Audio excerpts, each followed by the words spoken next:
Please welcome Alister McGrath.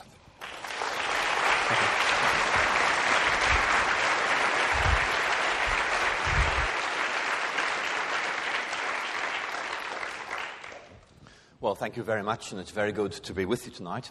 And what I'm going to do is to outline some of the arguments we find in Richard Dawkins' book, The God Delusion, and try and make some kind of response to them.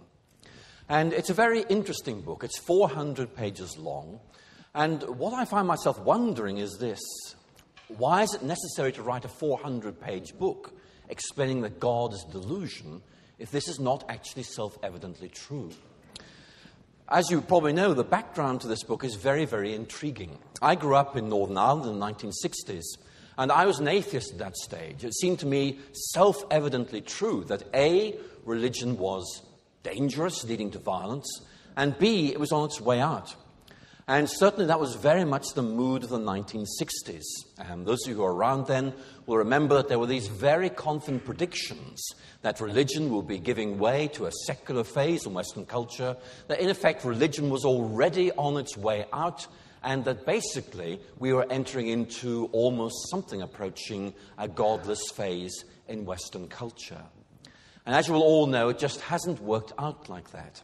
And so we are seeing a number of very interesting books, in effect, putting a very strong, even strident atheist case. One might think of the writings of Daniel Dennett. We can think of others as well, Sam Harris. And Richard Dawkins' book, The God Delusion, I would suspect probably is the most important of these books. And so what I want to do this evening is to try and identify some of the themes and make a response. Dawkins speaks at great length of the process of non-thinking that he calls faith. It's a very interesting soundbite. But is there actually a reality behind that soundbite? When I was young, I studied sciences. And in fact, I saw sciences right the way through from high school to a doctorate in molecular biophysics before changing to the study of theology. And in the process of studying the sciences, I moved from being an atheist to being a Christian. Richard Dawkins, apparently, did quite the opposite. He moved from being what I think must have been a very nominal Christian to being an atheist. How, I wonder, does Richard Dawkins account for my transition? A transition for which there are many, many parallels. How does he account for my movement from atheism to Christianity? As I read The God Delusion, I find that I have very few options in accounting for this. I must be an extremely stupid person. I must be a deluded person, or I must be an evil person. Really, there aren't very many other options. I'm not quite clear from reading Dawkins whether, because I have been infected by a very vicious God virus, I believe in God, or whether because I believe in God, I've been infected by a very vicious God virus. But anyway, that's the way things seem to be. And indeed, one of the many criticisms that's directed against Dawkins' book, especially in the United Kingdom, where, as you probably know, it's had a very poor press, is that it is so relentlessly negative about religion, so relentlessly negative about those who find religion helpful and even right, that really it has to be asked whether this is a fair, objective encounter of any kind at all. As you may know, the British magazine Prospect voted Richard Dawkins one of the top 3 intellectuals of recent times. That point is mentioned quite prominently in the book, The God Delusion.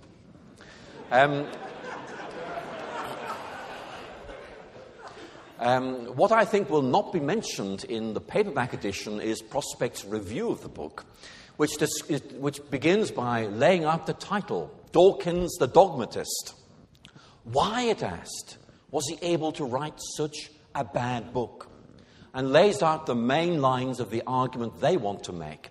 And it doesn't really resonate with what I want to say tonight very much. But the main concern they had simply was that the image presented of atheism was so dogmatic, it was very doubtful whether anybody would take it with great certainty.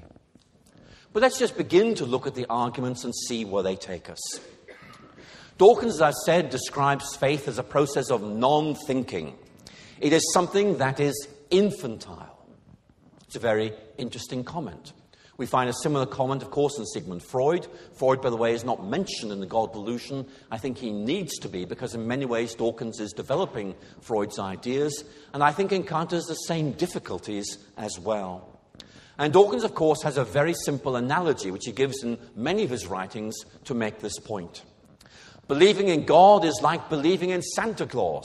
It's the sort of thing that children do, but we can leave the cry-baby phase behind and move on to maturity. Belief in God, belief in Santa Claus, childish beliefs, we should give them up in adulthood. It's a nice little analogy. Dawkins is very, very good at crafting analogies which make his point.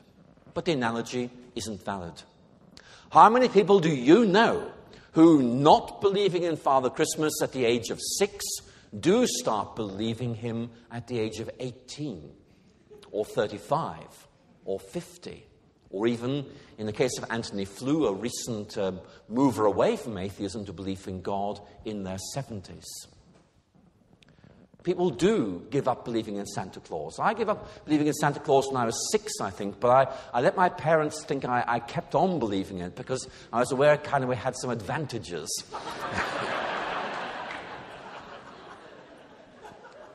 And I used to think God was in the same category until I discovered God when I was 18. You will know people who discover God when they're 18, 35, 70. It's a non-valid analogy. But nevertheless, Dawkins does want to use it to try and get across this idea that faith in God is the sort of thing that mentally deficient people enjoy doing, either because they're simply fools or because they are both deluded and also deluding. It's turbocharged rhetoric, but is there a reality behind it? Dawkins is very clear, faith is about non-thinking. I go around England these days giving talks about Richard Dawkins, explaining roughly what he says in his books and then providing rebuttals of all his main points. After one of these lectures in the south of England, where I simply said, here's what Dawkins says, here is, I fear, what the answers are, I was confronted by an extremely angry man who came up to me and said, "You have destroyed my life. I based my faith on what Richard Dawkins said, and you've shown it as a load of rubbish. I have nowhere to go. You have pulled the rug out from under my life. I am very, very angry with you. I believed in what Dawkins says, and now I cannot. I am drifting. Where do I go now?" Well, I've no idea, I'm afraid. As I drove home that night, I think there were two thoughts in my mind as I reflected on the incident. Number one, how important beliefs are to people, whether those beliefs are in God or not in God. We all base our lives on certain foundational beliefs that we hope are true, but actually can't be sure are true. I think what I've done that now is to show that there are some very fundamental questions about Dawkins' kind of a worldview which needed to be parried, needed to be examined much more closely. And secondly, I think the other thing that really occurred to me is that when someone is challenged about their beliefs, they do find it very, very disconcerting. We all have beliefs, even those of us who think we don't.